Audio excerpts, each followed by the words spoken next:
今天这一期呢，我们到那个东京的明治神宫球场来看主场养乐多燕子队的比赛。最近刚好是跨联盟的交流赛，所以今天养乐多的对手是日本火腿。然后今天几个主要观看的指标，包含了最近才刚打到最年轻200轰的当家主炮村上宗隆，还有那个当家的二垒手山田哲人，另外还有转队的西川遥辉。对，那我们到那个养乐多球场来看今天的比赛吧。购票也是先在官网登录成为会员，然后开始选择场次。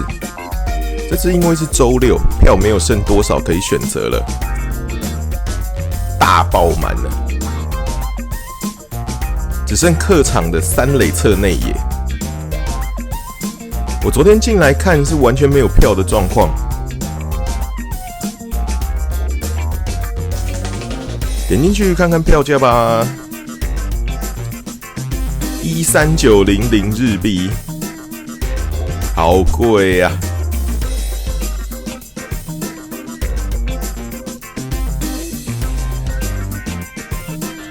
这集的拍摄成本超出预算啦！再次确认场次与位置，开始购票付款流程。支付的方式有3种，分别是信用卡、7-Eleven 跟全家便利超商。取票也可以是 QR Code 或者是超商取票。付款完就购入完成啦。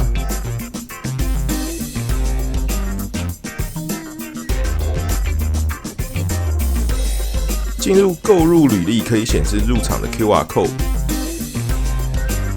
可以 email 寄送或者是直接网页储存。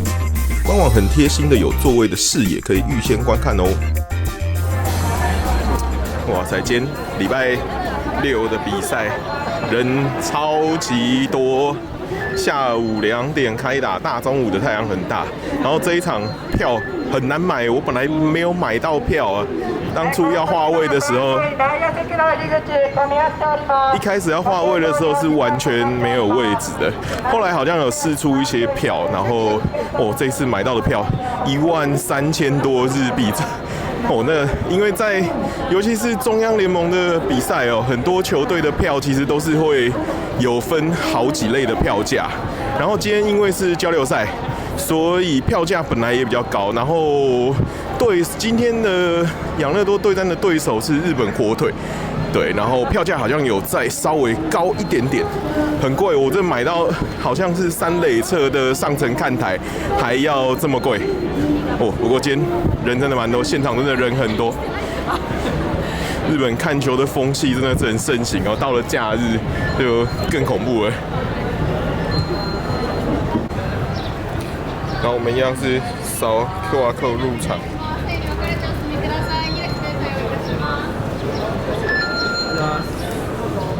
チケット拝見しております。ありがとうございます。合ってんのかな？ありがとうございます。ありがとうございます。いってらっしゃいませ。哇，然后入场，我要找我的位置，35段134号。然后稍微先看一下好了。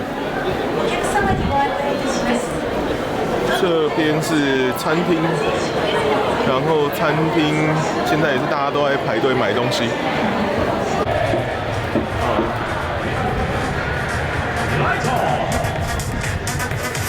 现场好像已经开始有活动了。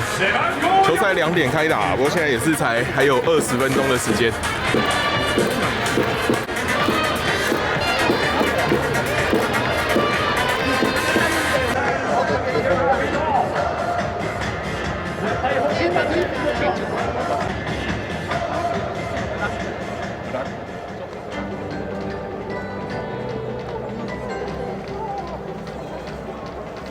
火腿队的教练新庄刚志也是很有戏。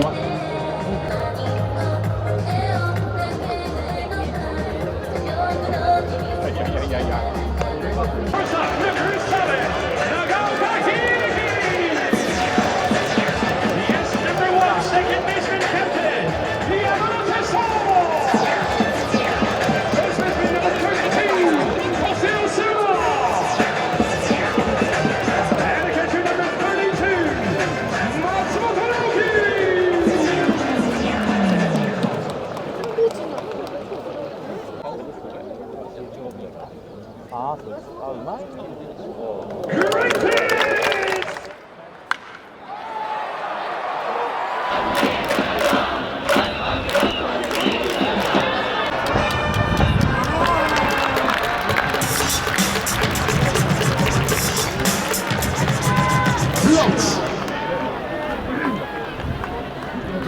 番レフト水谷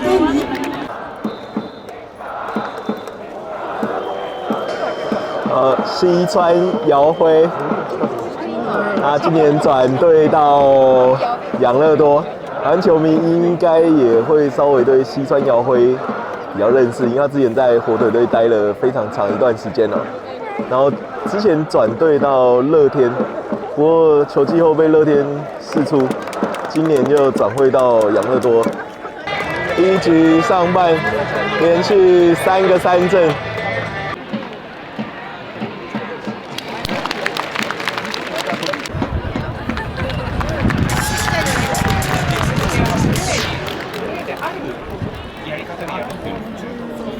1番ライト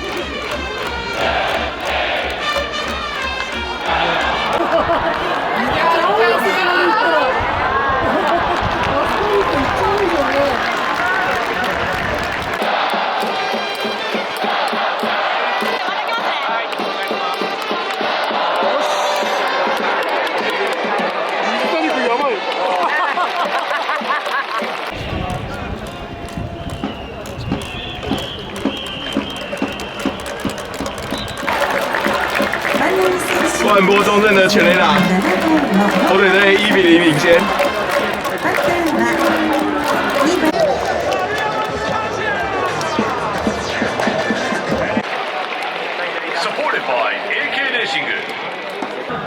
因为是中央联盟的比赛，目前日本职棒还是采取有投手上来打击的制度，所以中央联盟的主场投手还是要上来打击的。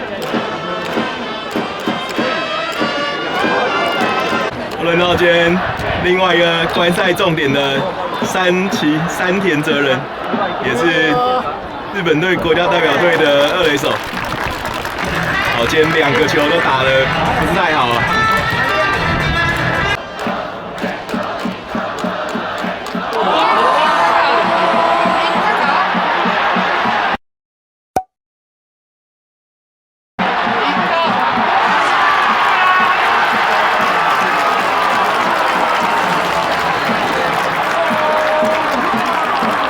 3分打点的全垒打，一棒逆转。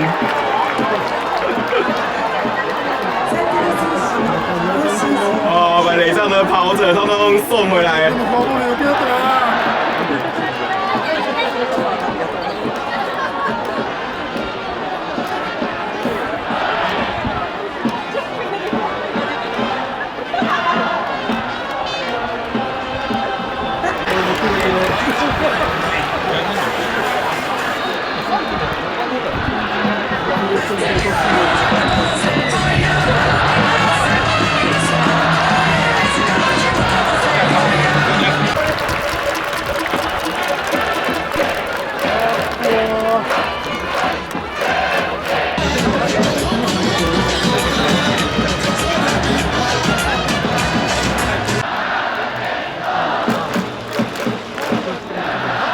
在养乐多球场的牛棚，它是在室外的。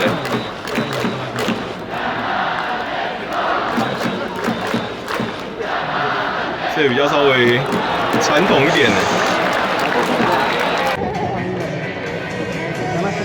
养乐多换投手，原本是在巨人队的田口利斗，然后转队之后，他在养乐多这2年都是担任终结者。他担任终结者的成绩看起来还不算太差。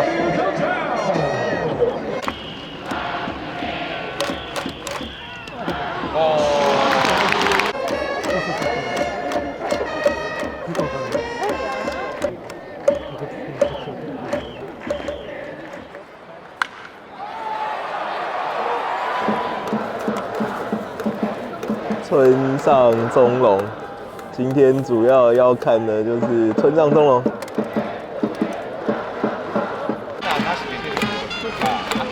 回裏は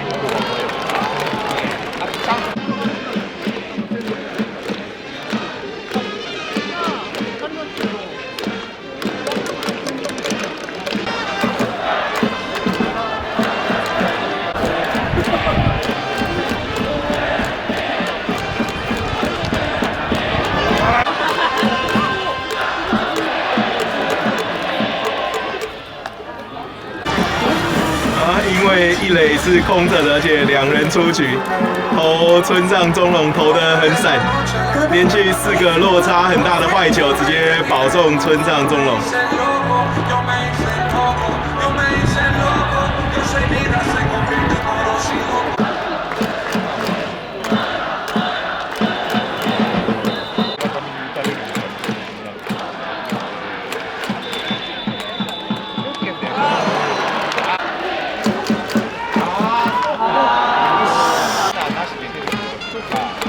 7回裏は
そうそう、やっぱり気合入りますね。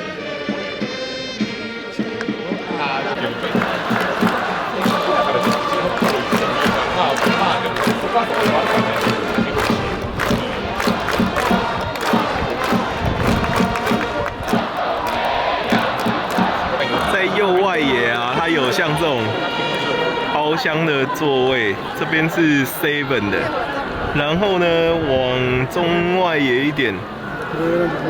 然后这边靠近中外野最深远的地方，这个是全家的。然后我之前上网看，它这个是算是包厢的座位啊。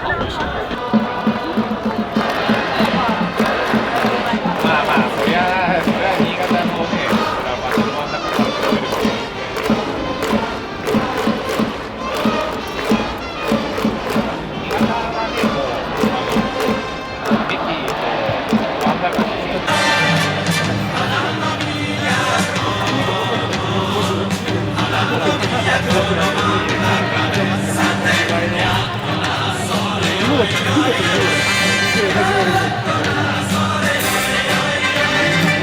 名古屋でそのまま中華料理店やってたり美味しかったんですよ。ただそこになんかケンジさんに会えるって言われてたんで1回も会えなくて3回目ぐらいにケンジさんいないですかって言われて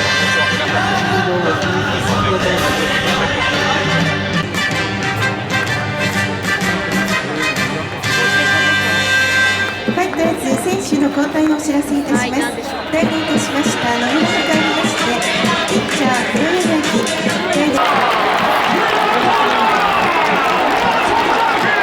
第二支3分炮，现在比数扩大到6-1。然后主场的球迷现在开始这个东京鹰头。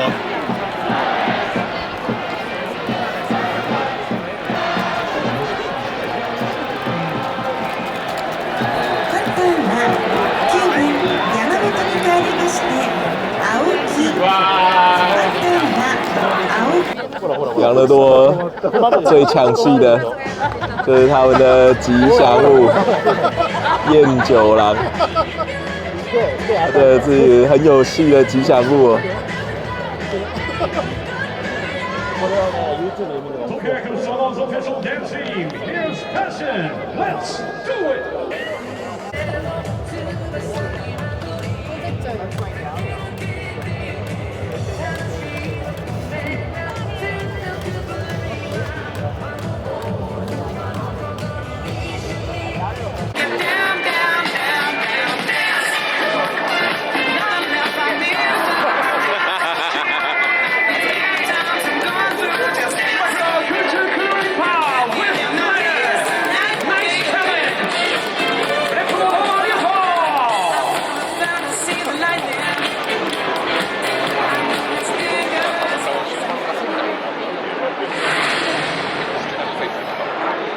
今天燕九郎好像太客气了一点。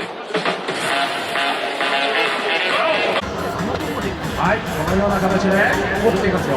ほら、おっと、惜しい惜しい。さあ、ダフランゲットできたな。お、いいぞ、いいぞ。いや、本当にキャッチしていたが、リクエストです。さあ、スーパーカラービジョン見てみましょう。いくよ、せーの、じゃんけん、ほい。さあ、もう一回チャレンジしてもらいますよ。最後はつまみちゃん、せーの、じゃんけん、ほい。おー、最高。でも一勝しているので勝利、ウィナー。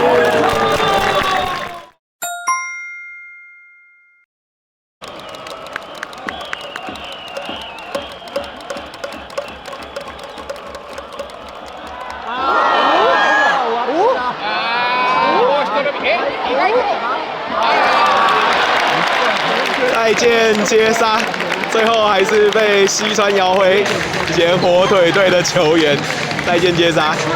那今天西川遥辉接了几个蛮漂亮的球啊，包含一个扑接，然后几个外野飞球接得非常漂亮。那我觉得他的手背还是跟以前一样，其实还蛮不错的。那他的打击可能没有以前那么巅峰的时期那么好。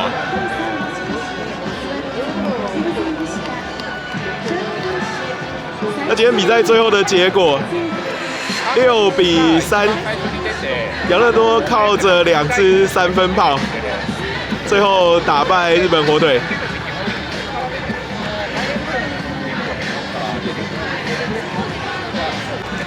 啊，新庄监督在这里感觉也是非常的受欢迎，赛后马上被包围，我不知道是不是这几天可能有新闻还是什么之类的。就新庄监督在这一次的交流赛新闻比球员还多。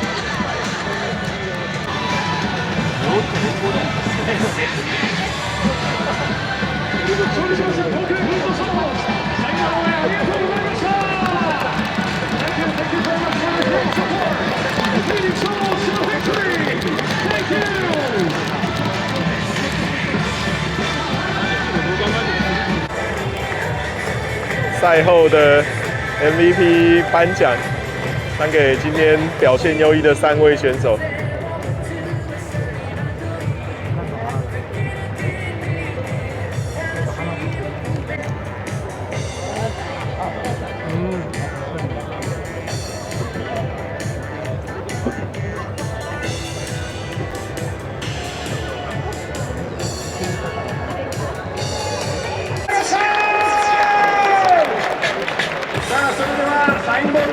みがあります。皆さん気をつけてゲットしてくださいね。さあそれでは3選手応援歌に乗りながら大きな声援で押していきましょう。送っていきましょう。燕九郎还在外野跟着那个啦啦队在继续唱歌。右外野的啦啦队一直还没有要散场的意思哦，球赛已经结束了，快15分钟了，这真的是也蛮特别的。那看燕九郎还在继续起哄。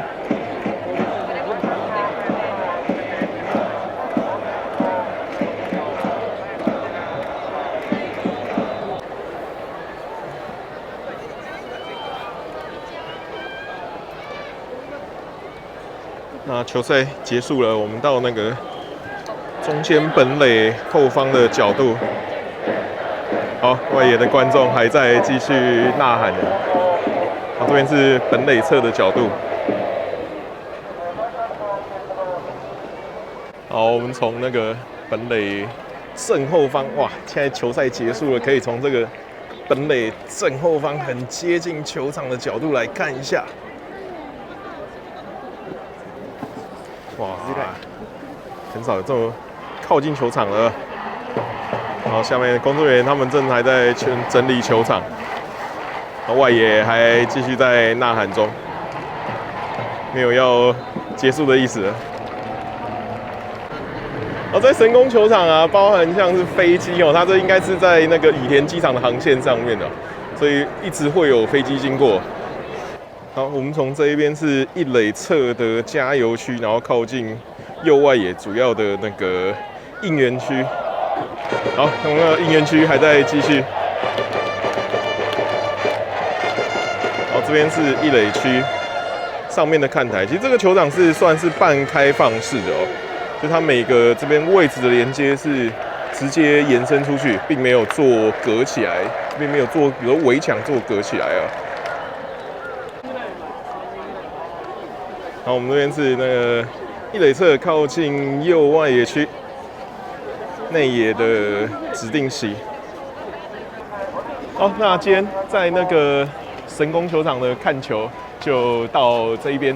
我先跟大家讲一些我今天看球的一些心得跟想法。那我觉得神宫球场呢，它如果像今天我看的是下午场的比赛，那下午场的比赛，我今天坐在是三垒侧。不过我有发现啊，其实如果是你到太阳快下山，可能是4、5点左右的时间，坐在一垒或者是右外野侧，应该会被太阳晒到。那可是因为主要的应援区其实在一垒跟右外野。那如果说你是想要在主场的应援区加油的话，那可能如果你是午场的比赛、下午场的比赛，建议你可能要擦防晒、戴个帽子或是戴太阳眼镜，因为感觉下午太阳会直射，其实还蛮明显的。那我觉得另外一个很比较不太一样的是，神宫球场这边因为它是一个市区的球场。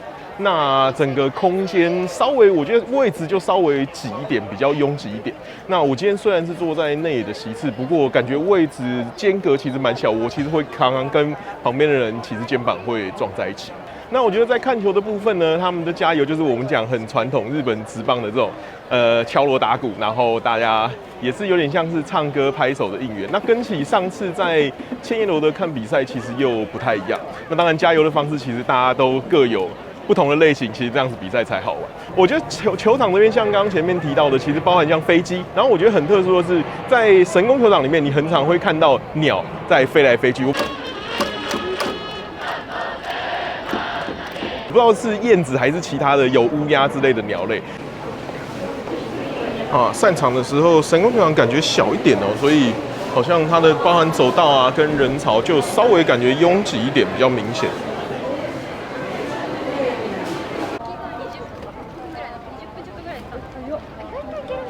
好，那我们今天看球心得到这边，那记得订阅我的频道，并且按赞分享。那我们下一次还有什么球场想要去参观一下的，那欢迎在底下留言。那我们下支影片见，拜拜。